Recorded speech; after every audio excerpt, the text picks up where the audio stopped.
எந்த தெய்வத்தை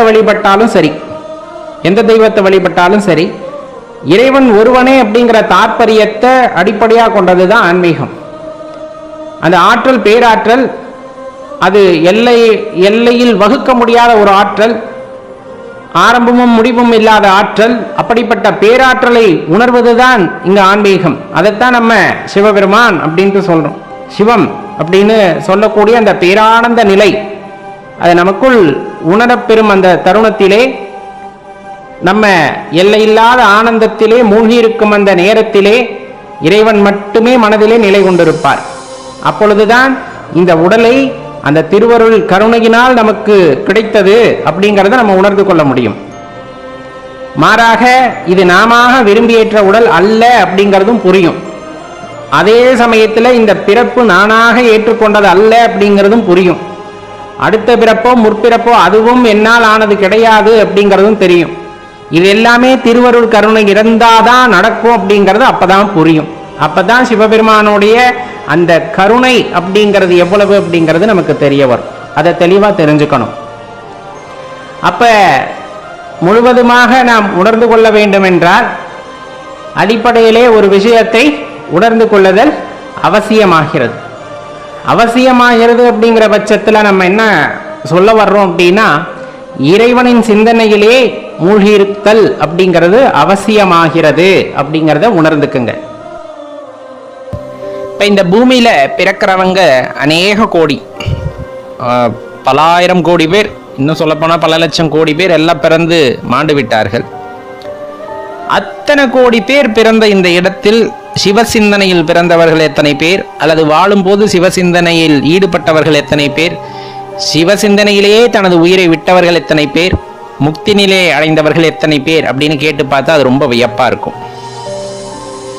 இதெல்லாம் அவனருளாலே அவன்தாள் வணங்கி அப்படிங்கிற மாதிரி தான். ஏன்னா சிவசிந்தனை அப்படிங்கிறது ஒருவருக்கு அதுவாக வந்து விடுவதில்லை. அவரோட கருணை இருக்கும் பொழுதுதான் இந்த சிவசிந்தனையே வருகிறது. அதன் வாயிலாக அவரோட அருள் இருக்கு அப்படிங்கும் போதுதான் அவரோட திருவடியை காணக்கூடிய அந்த பாக்கியமானது கிடைக்கும். சிவபெருமானோட அருள் இருந்தாதான் கண்டிப்பா அவரோட திருவடியை காணக்கூடிய பாக்கியம் கிடைக்கும். ரொம்ப முக்கியமான விஷயம். நிறைய பேர், அதாவது பக்தி செலுத்துபவர்கள், கோவில்ல உளவாரப்பணி செய்யறவங்க இருப்பாங்க, அடியார்களுக்கு சேவை செய்பவர்கள், இந்த மாதிரி பலதரப்பட்ட வகையில தன்னோட பக்தியை சிரத்தையா மேற்கொள்றவங்க நிறைய பேர் இருக்கிறாங்க. எந்த வழியில் சென்றாலும் இறைவனை சென்று அடையலாம். சரியான பாதையில் பயணிக்கும் போது அந்த பாதையை இறைவன் தான் உங்களுக்கு வகுத்து தருகிறார் அப்படிங்கிறதுல மட்டும் நீங்க ரொம்ப உறுதியா இருக்கணும்.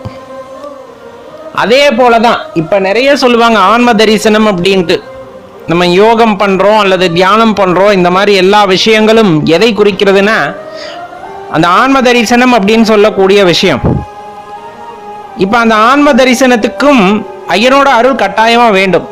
ஏன்னா சாதாரணமா ஒரு 5 நிமிஷம் உங்களால தியானம் மனதை ஒருநிலைப்படுத்தி செய்வது அப்படிங்கிறது பெரிய விஷயமா இருக்கும் ஆரம்ப காலகட்டத்தில எல்லாம்.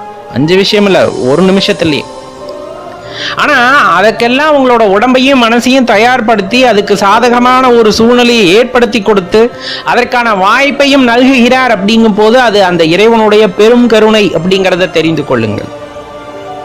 அப்ப சிவனோட அருள் இருந்தாதான் ஒவ்வொரு உயிரினங்களுக்குள்ளும் இருக்கின்ற அந்த சிவத்தையும் நீங்கள் பார்க்க முடியும்.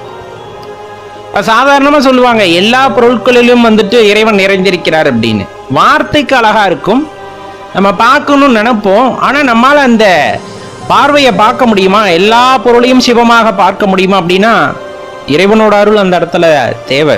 அவரோட கருணை பார்வை உங்களுக்கு இருந்தால் மட்டும்தான் எல்லா உயிரினங்களிலும் உறைந்திருக்கக்கூடிய சிவத்தை உங்களால் பார்க்க முடியும். உணர முடியும் அப்படிங்கிறது வேற, பார்க்க முடியும், கண்கூடாக பார்க்க முடியும்.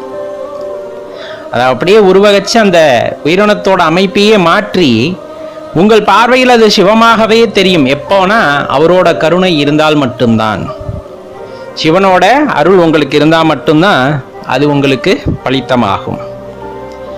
சில பேர்த்துக்கு ஒரு தன்மை உண்டு, அதாவது அட்டமா சித்திகள் அப்படின்னு சொல்லுவாங்க. சித்தர்களை பத்தி நீங்க படிச்சிருக்கீங்க, கேள்விப்பட்டிருக்கீங்கன்னா தெரியும். அட்டமா சித்துக்கள் அப்படின்னு சொல்லுவாங்க. அந்த 8 சித்துக்களும் கைவரப்பெற வேண்டும் அப்படின்னா அதுக்கும் ஐயனோட அருள் கட்டாயமா தேவை.